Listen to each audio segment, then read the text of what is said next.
राइस्टार कामले सिलसिले में एक सुनसान सड़क से जा रहा था। राइस्टार जब और थोड़ी दूर चलते जाता है तो उसकी नजर एक भिखारन पर गई। वो राइस्टार को आंख में आंसू लिए रोके बोल रही थी कि भैया मेरी कुछ मदद करो, मेरे बच्चा और मैं 3 दिन से भूखे हैं, सिर्फ मुझे 5 रुपए वरना 10 रुपए दे दो भैया।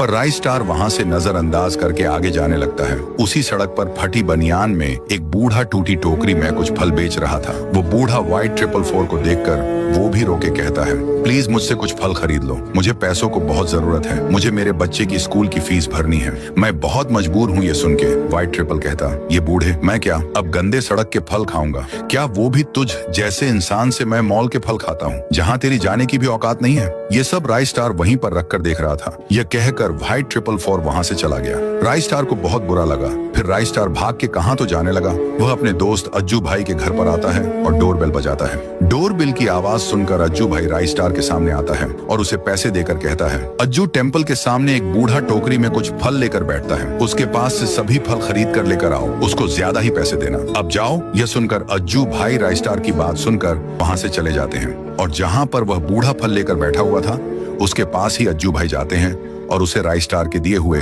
पैसे देकर बोलते हैं, सारे फल मुझको दे दो, बाकी बचे हुए पैसे भी तुम रख लो, पैसे मिलते सही।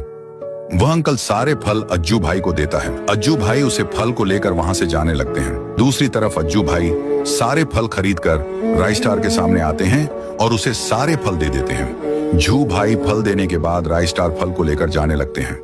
दरअसल राइस्टार उसी भिखारन के झोपड़ी के पास आता है जो उसे पहले सड़क पर भीख मांगते मिली थी।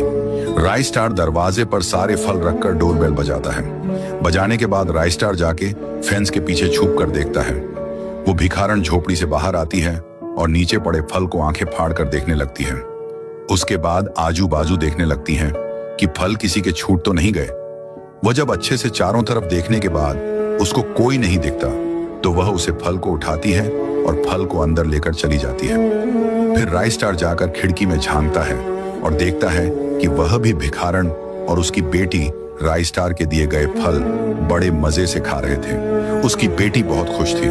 राइस्टार ने ऐसा करके 2 गरीबों की मदद की। इस तरह मदद करो कि एक हाथ से दे तो दूसरे हाथ को भी पता न चले।